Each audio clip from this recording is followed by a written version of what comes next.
In today's video, I'm going to teach you how to add a video in Webflow efficiently and effectively, all in just 5 minutes. Let's dive right in and make your web designs even more engaging by adding videos. Starting off, the first step is to log in to your Webflow account. Open your preferred web browser and go to the Webflow website.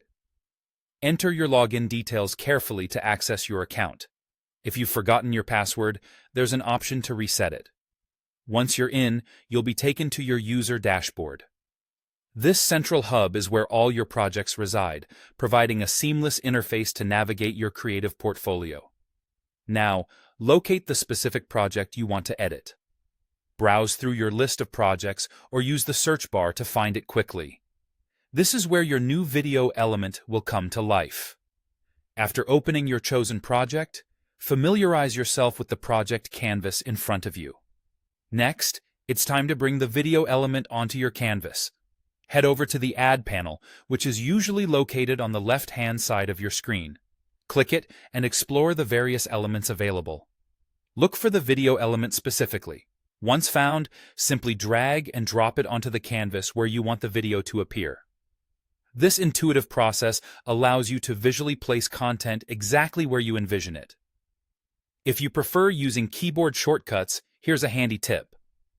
Press Command+E on a Mac, or Control+E on a Windows machine, to quickly open the Quick Find tool.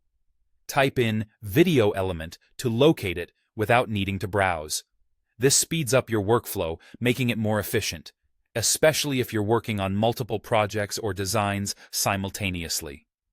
After placing your video element, it's time to populate it with your content. Get the URL of the video you wish to embed. This could be from platforms such as YouTube or Vimeo. Just ensure the video link is copied correctly to avoid any issues. Head back to Webflow and paste this video URL directly into the specified field. If you'd like to give the video a title, you can do so now. This step is not mandatory, but adding a title can provide context or make it look more professional. Once all your information is in place, hit Enter or Return for Mac users to finalize the changes. Almost instantly, a thumbnail of your video should appear within the video element on your canvas, confirming that your video has been embedded correctly. And there you have it. In just a few clicks, you've successfully added a video to your Webflow project, enhancing its visual appeal and interactivity. Remember, embedding multimedia elements can breathe life into your online presence. Thanks for tuning in and happy designing.